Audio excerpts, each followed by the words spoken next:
جی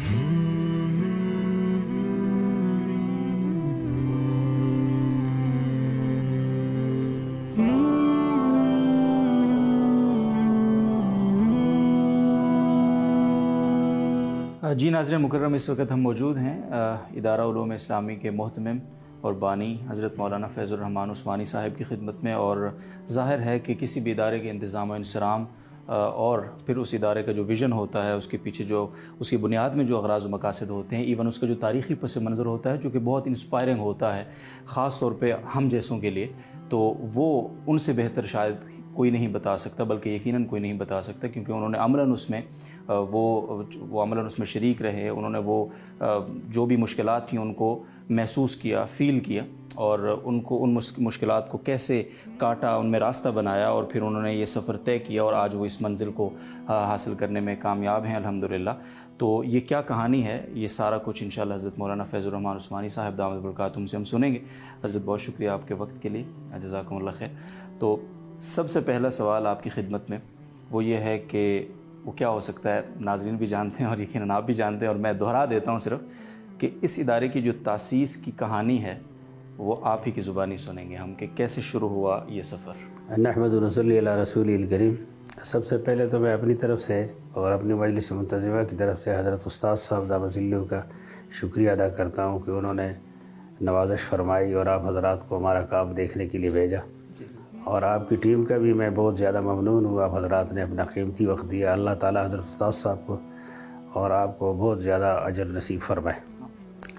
جہاں تک ادارے کی تاسیس کا تعلق ہے تو اس کا آغاز یوں ہوتا ہے کہ راولپنڈی کے مدرسے میں پڑھتا تھا، تو ایک دفعہ جمعہ کے دن چھٹی والے دن ہم ایوب پارک گئے، اور یہ کوئی نصف صدی سے زیادہ کا واقعہ ہے، 53 سال ہو گئے اس کو۔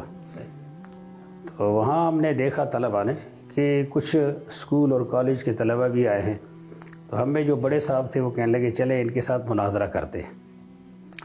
تو مجھے بڑا تعجب ہوا کہ ان کو مناظرے کا شوق کیوں پیدا ہوا، انہوں نے یہ کیوں نہ کہا کہ ہم جائیں اور ان کو دعوت دیں۔ پھر مزید حیرت اس بات پر ہوئی، کہنے لگے مناظرہ اس موضوع پر کریں گے کہ آپ لوگ جو کہتے ہو کہ ہم چاند پر گئے ہیں، تو چاند تو چوتھے آسمان پر ہے، اور ہمارے اور چاند کے درمیان خطے زمہریر ہیں، تو اس کو کیسے عبور کرو گے؟ تو اس وقت مجھے خیال آیا کہ تو اسکول اور مدرسے کے درمیان بہت بڑا گیپ ہے، کیونکہ میں خود 9ویں جماعت میں چھوڑ کر آیا تھا اسکول۔ اس وقت سے ذہن میں خیال آیا کہ اس گیپ کو ختم کر رہا ہے، تو ادارے کی بنیاد اس وقت گویا کہ پڑ گئی تھی۔ لیکن میں نے ایک قصد کیا کہ سب سے پہلے تو میں اپنی تعلیم کی تکمیل کروں گا، اور اس کے بعد پھر یہ کام کروں گا انشاءاللہ۔ تعلیم کے دوران بھی میں بزرگوں سے ذکر کیا کرتا تھا کہ یہ دونوں نظام یکجا ہونے چاہیے، اور فراغت کے بعد پھر بہت سے علماء، صف اول کے علماء سے بات کی، تو یہ کام ہونا چاہیے۔ تو ہماری خوش قسمتی ہے کہ ہمارے جو صف اول کے بڑے علماء ہیں ان کی سرپرستی اور دعائیں ہمارے ساتھ شامل حال رہیں۔ عسقلانی عصر حضرت مولانا سلیم اللہ خان صاحب رحمہ اللہ، حضرت مولانا تقی عثمانی صاحب دامت ظلہ، حضرت مولانا مفتی محمد رفیع عثمانی صاحب دامت ظلہ، اور اس طرح سے اور بڑے علماء کی سرپرستی اور دعائیں ہمارے شامل حال رہی، اور یہ مشکل کام اللہ کے فضل کے بعد ان حضرات کی دعاؤں اور ان کی توجہات سے اللہ تبارک و تعالیٰ نے اس یہاں تک پہنچایا۔ تو ایک تو ہماری خواہش یہ تھی کہ یہ دونوں نظام یکجا ہوں۔ پھر مدرسے میں ایک اور بات یہ ذہن میں آئی کہ یہاں جو کتابیں پڑھائی جا رہی ہیں وہ بہت قیمتی کتابیں ہیں، لیکن بعض فنون میں درسی کتابیں، ٹیکسٹ بکس لکھنے کی ضرورت ہے۔ چنانچہ اس کام کا آغاز ہم نے سب سے پہلے عربی علوم میں جو سب سے مشکل فن ہے وہ علم العروض والقوافی ہے، اس سے شروع کیا، اور اللہ تبارک و تعالیٰ کے فضل و کرم سے یہ کتاب ایک ہم نے لکھ لی علم العروض والقوافی میں۔ یہ ہے مذکرات فی العروض۔ تو اس کو ہمارے جو ملک کے بڑے علماء ہیں انہوں نے بھی اس کی بڑی پذیرائی کی اور بہت دعائیں دی ہمیں، اور یہ جو عالم عرب میں بھی ازہر کے حضرت ڈاکٹر فوزی السید عبدالربی جو کلیت دراسات الاسلامیہ والعربیہ للبنین کے حمید ہیں، وہ بھی بقیہ حیات ہیں، انہوں نے اس کی بڑی پذیرائی کی اور اس پر تقریر بھی لکھی. حضرت مولانا سلیم اللہ خان صاحب نے بہت حوصلہ افزائی کی, انہوں نے بھی اس پر تقریر لکھی. اور اب پاکستان اور بیرون پاکستان کئی جگہوں میں یہ کورس ہم پڑھاتے ہیں 6 دن میں صرف یا 5 دن میں. اب تو 4 دن کا ہوگا, اس سال یہ دورہ 4 دن کا ہوگا. اسکول اور کالج کے جو اساتذہ ہیں عربی اور اسلامیات کے, ان کو اور فضلائے درس نظامی کو ہم پڑھاتے ہیں. جامعۃ الرشید میں بھی 2 بار یہ دورہ ہوا ہے وہاں کے معلمین کو. تو یہ 2 کام ہمارے پیش نظر تھے, ایک تو ان دونوں علوم کو یکجا کرنا, اور دوسرا یہ کہ اس طرح سے یہ درسی کتابیں لکھنا. درسی کتابوں میں یہ ایک تو مکمل ہوگی, اور یہ دوسری مذکرات فی النحو کے نام سے اس کا ایک حصہ چھپ گیا علم النحو میں. ہمارا یہ اندازہ ہے کہ اگر یہ کتاب مکمل ہو گئی, اور امید یہ ہے کہ اگر زندگی رہی اور اللہ کی طرف سے توفیق شامل حال رہی, تو یہ کتاب کا کافی حصہ لکھا ہوا ہے فوٹو اسٹیٹ کی شکل میں, بچے پڑھتے ہیں. تو اس 1 سال کے اندر انشاءاللہ یہ مکمل ہو جائے گا. اور اس میں ہمیں یہ امید ہے کہ یہ 5-6 جو پڑھائی جانے والی کتابیں ان سب سے مستغنی کر دے گی طالب علم کو. تو الحمدللہ اب یہ کام اللہ تبارک و تعالیٰ کے فضل و کرم سے یہاں تک پہنچا ہے. ماشاءاللہ بہت سارے حضرات کا کہیں نہ کہیں یہ خیال ہے, اور ہمیشہ سے اس پہ بات بھی ہوتی رہی ہے, نصاب جو ہمارا درس نظامی کا جو نصاب ہے اس میں کچھ نہ کچھ زمانہ کے تقاضوں سے اس کو ہم آہنگ کرنے کی ضرورت ہے. تو آپ نے جو ٹیکسٹ بکس کی شکل میں یہ جو 2 کتابیں ہمارے سامنے ہیں اس وقت, تو آپ کے یہاں بھی یہی چیز پیش نظر تھی کہ ہمیں کچھ اس میں اس کو بہتر کرنے کی ضرورت ہے؟ بہتر تو ظاہر پہلے بھی ہے, لیکن آج کل جو طالب علم کی استعداد ہے اس کو مد نظر رکھ کر کچھ نیا اضافہ اس میں, یا کچھ آسان فہم کرنے کی ضرورت ہے, اس کو عام فہم. یہ بات کہنے والے لوگ 2 طرح کے ہیں. جی. ایک تو وہ لوگ ہیں جن کو درسی نظامی کا پتہ نہیں ہے, انہیں تو بس دینی علوم سے یوں کہیے کہ ایک طرح سی چڑ ہے, مین سٹریم میں آئے, دونوں کو جمع کیا جائے, اور ان کے پاس کوئی اس کا کوئی خاکہ نہیں ہے, اور کچھ ان کی ایسی سمجھ نہیں ہے. دوسرے وہ لوگ ہیں جو درسی نظامی کے خیر خواہ ہیں, وہ بھی یہ بات کرتے, تو ان کی بھی مراد یہ نہیں ہے کہ اس میں سے علوم نکال دیے جائیں. علوم تو اس میں جتنے ہیں وہ تو پڑھانے ہی پڑیں گے. علم تفسیر ہے, فقہ ہے, اصولی فقہ ہے, یہ تو ساری پڑھانی پڑے گی. کچھ کتابیں جو ہے وہ ان کو ان کی جگہ ایسی کتابیں لکھی جائیں گی جو درسی کتابیں کہلائیں, اور موجودہ جو طلبہ کے استعداد ہیں ان کا بھی اس میں لحاظ رکھا جائے, اور وقت کا بھی لحاظ رکھا جائے. متون یاد کرنے والا دور جو ہے اب وہ لد گیا ہے, اب طلبہ کے پاس اتنا ٹائم نہیں ہوتا. خود ہم نے جب پڑھا تو ہم یاد کرتے تھے, قافیہ کا رٹا لگایا ہم نے, پورا قافیہ یاد کیا. تو اب وہ بات نہیں ہے. صحیح, ماشاءاللہ. اچھا حضرت, ایک وہ کہانی ہماری ابھی ادھوری ہے, تو پھر آغاز کب ہوا, یعنی کون سے سن سے اس ادارے کی بنیاد ڈلی پھر؟ جی ہاں, 1986 سے یہ کام پھر ہم نے وہاں شروع کیا, اسلام آباد میں G8 مرکز میں. جی. ایک کرائے کا مکان لے کر اس میں ہم نے شروع کیا یہ کام, اور شام کی کلاسیں اس وقت ہم نے شروع کی تھی. یہ جو پڑھے لکھے لوگ ہیں, مختلف محکموں میں افسر ہیں, ان سب کو ہم نے ان کے لیے اعلان کیا, وہ آئے, اور شام کو یہ مغرب کے بعد چند کلاسیں ہوتی تھی. اس کے بعد اس شکل میں پھر یہ نصاب بنا, اور اس کو ہم نے آغاز کیا اس کا. یہاں ہم 1994 میں آئے ہیں. اچھا, ماشاءاللہ. ایک مختلف سفر تھا, یعنی منفرد سلسلے کا آغاز تھا, پیرلل دونوں سسٹمز کو چلانا, اصلی علوم بھی, پھر ذرا دینی علوم تو تھے ہی, وہ تو پرائم آپ کا سبجیکٹ تھا. کتنا مشکل تھا اس کام کو لے کر چلنا, کیا چیلنجز تھے اور کیسے نمٹے ان سے آپ؟ ایک تو اس کے لیے بہت لمبا ہوم ورک کرنا پڑا.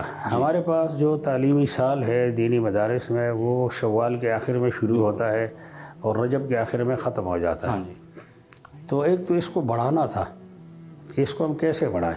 اب بہت زیادہ لمبا سال بھی ہم نہیں کر سکتے, اور سالوں کا اضافہ بھی نہیں کر سکتے, اور نیا کام ہے تو پتہ نہیں لوگوں کا اس کی طرف رغبت اس کی طرف ہوگی یا نہیں ہوگی. تو ایک تو طویل ہوم ورک کیا ہم نے اس کے لیے. اس کا پہلا کام تو ہم نے یہ کیا کہ تعلیمی سال بڑھا دیا. 6 شوال سے ہمارا سال شروع ہوتا ہے اور شعبان کے آخر میں ختم ہوتا ہے. اور دوسرا یہ کیا کام ہم نے کہ صبح ایک 0 پیریڈ کا اضافہ کیا. اس طرح سے ہمارا سال جو ہے وہ کئی مہینے مدارس کے سال سے بڑھ گیا. یہ تفصیل آپ کو ہماری جو مجلس تعلیمی ہے ان کے احباب بتائیں گے کہ ہم کتنے گھنٹے سال میں درسگاہ میں بیٹھتے ہیں, دینی مدارس کتنے گھنٹے, اور ہماری جو اسکول اور کالجز ہیں وہ کتنے گھنٹے بیٹھتے ہیں. یہ طویل ہوم ورک ہوا ہے.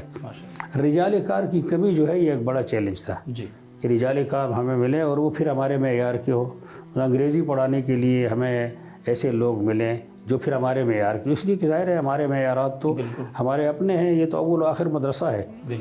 یہاں تو ہم ظاہر اور باطن ساری چیزوں پر نظر رکھیں گے. یہ بہت بڑی مشکل تھی, لیکن الحمدللہ اب تو یہ ہو گیا کہ ہمارے اپنے پڑھے ہوئے جو لوگ ہیں وہ ہمارے ہاں پڑھا رہے ہیں. اکثر و بیشتر جو ہے وہ ہمارے یہاں کے پڑھے ہوئے ہیں, یہی کے فارغ ہیں. صحیح.